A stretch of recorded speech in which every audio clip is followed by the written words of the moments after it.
Well, Dan Cole, how are you? How's the team doing ahead of England's second Rugby World Cup warm-up match? I'm very well, thank you. And the team's well as well. Yeah, so a few rotations this week, a few people coming in that haven't played, so I think everyone's raring to go and try and build on what we did last week. You've had altitude training, some rigorous pre-season stuff.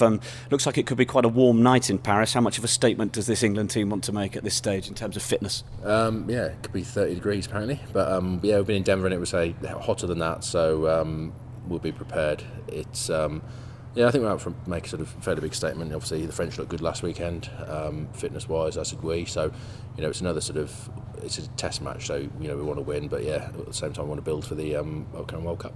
We know that many of the teams have been going and doing some of these extreme things to get to a good level of fitness. Is it about proving who's the fittest? I think it's mainly about winning the games. I think it is. There is obviously the balance of finding who's the fittest and stuff, but you've got to be able to relate your fitness into actually playing rugby and being able to, the fitness comes through being able to play to 80 minutes, 90 minutes, if not longer, and being able to control what you need to do in that game and having the ability to go further if you need to. So yeah, it's probably not about who's fittest. Okay, well, France have named Slimani, Girardo and Benarous in their front row for this one, two of whom featured in that ridiculously incredible Six Nations match. How do you view the quality of their side? I think it's, I think if you look at the entire French squad, it's a quality setup. So I think whichever team they pick is good. I think the one, this week, again, they rotated a few. Brought into the Pape into the row along with that front row, so they've got a big front five unit. I think they'll be, they'll be up for the game. I think you look at, they played well, probably better than we expected them to do last week, and they'll be wanting to step it up this week going into the World Cup campaign. What could you do in the front row to try and gain that advantage? Give me an insight as to the sort of things that you guys look to do in some of the darker arts of the scrum.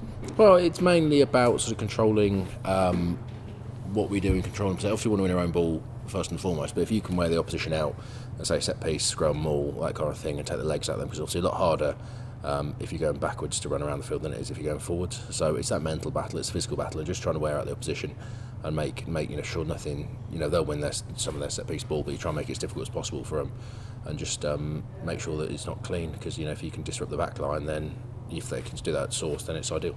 You'll be earning your 54th cap on Saturday. Every expectation that you'll play in your second Rugby World Cup. What would you say are the key lessons you've learned in the last 5 to 6 years that keeps you performing at the top level? I think it's just trying to improve every day. I think every time you come into camp, the game moves on so quick. I think probably 4 or 5 years ago, how we were playing, it's probably not a totally different game, but it's moved on a lot quicker. It's faster. There's rule changes, all that kind of stuff. So it's that ability to just constantly sort of evolve what you're doing. And as a prop, you've got to have your bread and butter, which is the set piece, the scrum, and that sort of the line out and build from there. But you've got to add things to your game as you go along, and constantly every day. If you've got to, in today's game, props just can't be one dimensional. You've got to have multi things. So you work on your breakdown skills and you work on carrying the ball and anything the sort of coaches bring to you or your teammates bring you to try and improve every day. Some of the teams have named their 31-man squads already. How much of a rugby fan are you? Do you pay much attention to the news coming out of other camps? Well, you do, because you never know when you might meet these teams. So yeah, you do have a look at the other squads. Argentina announced theirs, Samoa announced theirs. So you look at the other cuts from the squads, but I think first and foremost we concentrate on ourselves, and then obviously as a rugby fan you do look at other things going on, because it's quite hard to avoid. And concentrating on yourselves, England will have to go from 39 men in the squad down to 31 after Saturday. How well have the coaches managed the players' expectations and emotions, given that 8 will be cut? Well, it's something we all signed up for. I think no one was nailed on for a spot at the beginning of the campaign when we had 50 blokes in, and everyone who's sort of come in is given the best shot, and knows that you have to give your best shot, otherwise the chance of not making it. Even if you do give your best shot, you might not make it. So everyone knows what the deal is, and I think everyone's given their all and supported each other throughout the entire sort of World Cup campaign to try and get the best on the field at the end of it. And I think the coaches, they've got a tough job to cut it down, but they want a tough job, because you don't want to have it easy anyway. Yes. News out of Harlequins this week that Danny Kerr is going to be the club captain over Joe Marler, your front row colleague.